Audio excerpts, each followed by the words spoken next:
and grabbed her by her neck. I could hear her gasping for air. I knew that it was going to happen, but I couldn't prevent it from happening. That's when the switch was flipped, and I just started choking, and just choking, choking, and choking. And she passed out.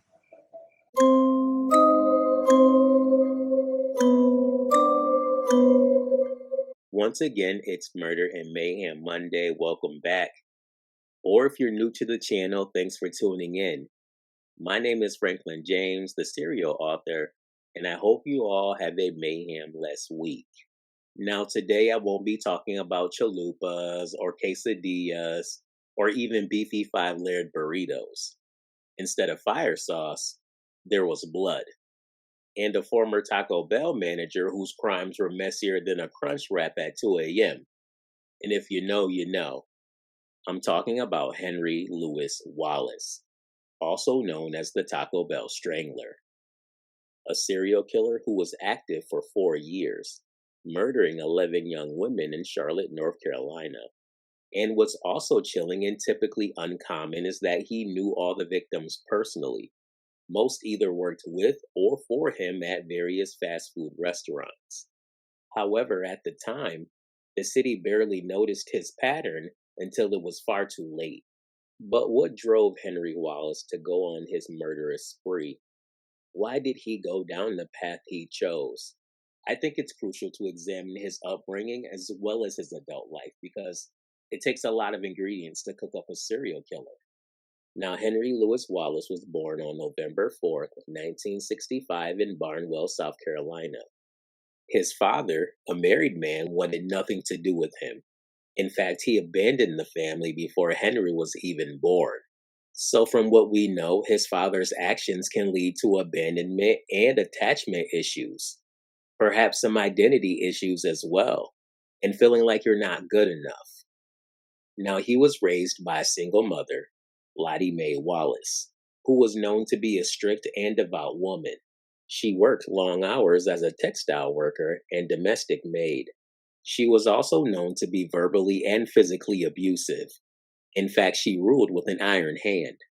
Henry was often subjected to corporal punishment and humiliation, especially when he failed to meet her standards. So we see abandonment, a coldness from mom, and chronic abuse, which can disrupt how a child regulates emotions, right? How a child processes empathy and forms attachments. And these things can not only lead to violent behavior, they can lead to the development of psychopathy. Now, I'm not trying to justify the crimes he committed as an adult, but I can sympathize with any kid growing up in a turbulent environment. But here's the thing, not everyone with a tough childhood becomes a killer, right? So what flipped the switch for Henry Wallace? I mean, on the surface, Henry Wallace didn't look like a monster. He was articulate, clean-cut, and likable. In fact, he was voted most popular in high school. And when he served in the Navy, people trusted him. But unfortunately, that trust, especially among women, ended up becoming his most lethal weapon. Now, while he was in the Navy, Henry's life began to unravel. He was caught stealing, and his substance use, primarily crack cocaine, started to take hold. This is where we first see the emergence of antisocial behavior. There was theft, manipulation, and deception, and yet no one suspected the darkness he possessed just lurking beneath the surface. Now, this duality is crucial when it comes to understanding Henry Wallace. He presented as stable, even nurturing. He had girlfriends, a child, and was a manager at Taco Bell.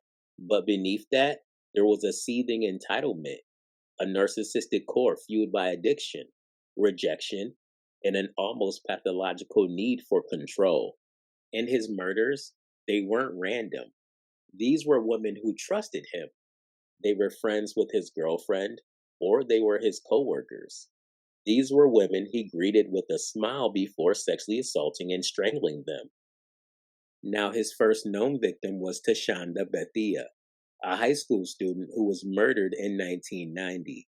He dumped her body in a lake in his hometown, and from there, his need to kill intensified, taking the lives of 10 more women. But what strikes me is the level of intimacy of his crimes. He strangled most of his victims, often with their own belongings, after hours of conversation. In several cases, he stayed in their homes, took showers, or comforted their roommates after the murders, which is psychotic.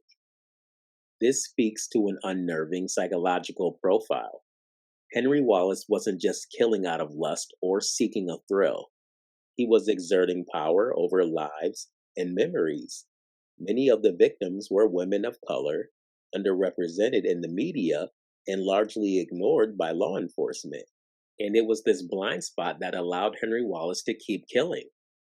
In fact, he attended the funeral of one of his victims, standing beside close family and friends that were grieving, which is unfathomable and grotesque, but it's psychopathic behavior. Now, Henry Wallace later claimed that his addiction was what drove him, that he needed money for drugs. But that explanation is far too simple.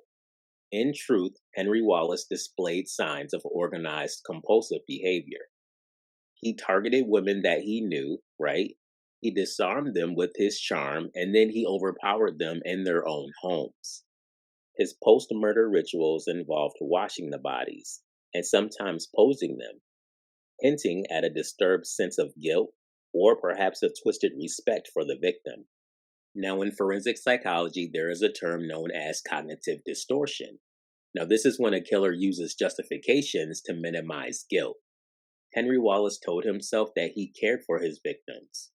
He was convinced of this, and he didn't mean for them to suffer. But these rationalizations only deepened his narcissistic delusions, the belief that he was in control and that he was different from other killers. Now, in 1994, the police were able to connect the dots. Yet by that time, it was too late for 10 of his victims. However, Henry Wallace confessed to his crimes in chilling detail, calmly recalling each murder with clinical precision. He even guided detectives through the city to show where the crimes occurred. Now, from a psychological standpoint, Henry Wallace's cooperation wasn't out of remorse. It was out of relief. He was killing every few weeks by the end, and he had lost control. His compulsion had escalated. Now, at his trial, Henry Wallace, the Taco Bell Strangler, was sentenced to death. And he remains on death row today in Central Prison in North Carolina. Henry Louis Wallace forces us to confront some uncomfortable truths, not just about pathology, but about society. His victims were young Black women, yet their disappearances weren't prioritized.